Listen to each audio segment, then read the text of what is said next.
In news coming in from the defense sector, Canada is reconsidering America-built F-35 purchase. This is big news. Remember, mulling over talks with the rival aircraft makers as well.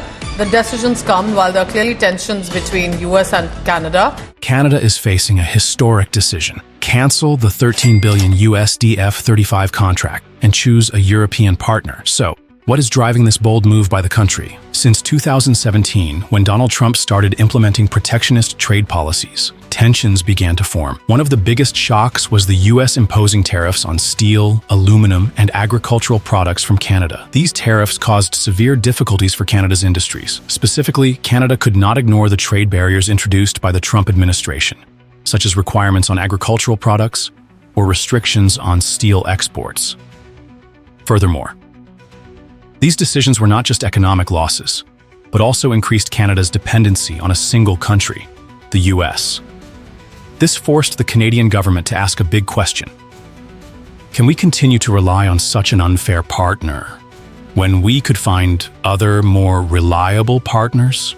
Canada has reached an agreement to acquire a fleet of 88 new F-35 fighter jets. Defense Minister Anita Anand spoke about the $19 billion deal this past hour.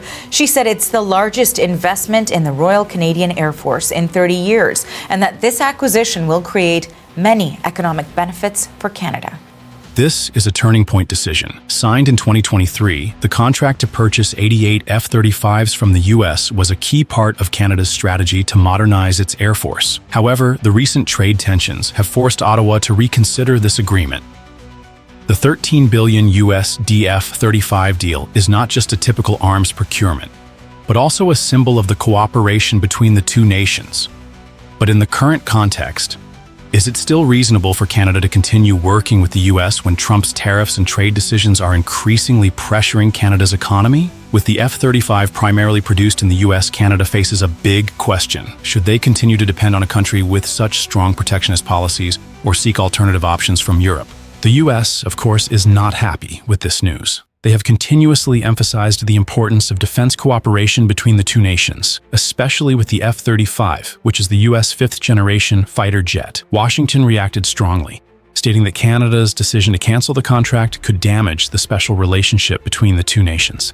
Canceling the F-35 deal not only affects the defense relationship between Canada and the US, but also has far-reaching effects on various industries and the Canadian public's reaction to US trade policies. Specifically, this decision could alter the structure of Canada's defense, agricultural, and steel industries. The US tariff policies, especially the tariffs on steel, aluminum, and agricultural products from Canada, have caused significant damage to these industries. Canada, especially provinces like Ontario and Quebec, relies heavily on steel and aluminum exports to the US. And Trump's decisions have put businesses in a difficult position. Canadian farmers have also been heavily impacted by the US imposing tariffs on agricultural products like milk and beef. This policy has not only reduced profits in these industries, but also created economic instability in Canada, as businesses face rising costs and the loss of export markets. A large portion of the Canadian public has expressed support for shifting towards other partners, particularly in Europe. They believe that if the US continues to impose unfair tariffs, seeking alternative partners is essential to ensure the nation's independence and sustainable economic growth. Canada not only wants to maintain its relationship with the US, but also wants to assert that they can stand on their own and do not need to depend on another country. Stay tuned and keep watching, because the upcoming developments will leave you unable to look away. Will Canada choose to change direction or continue to stay tied to the US?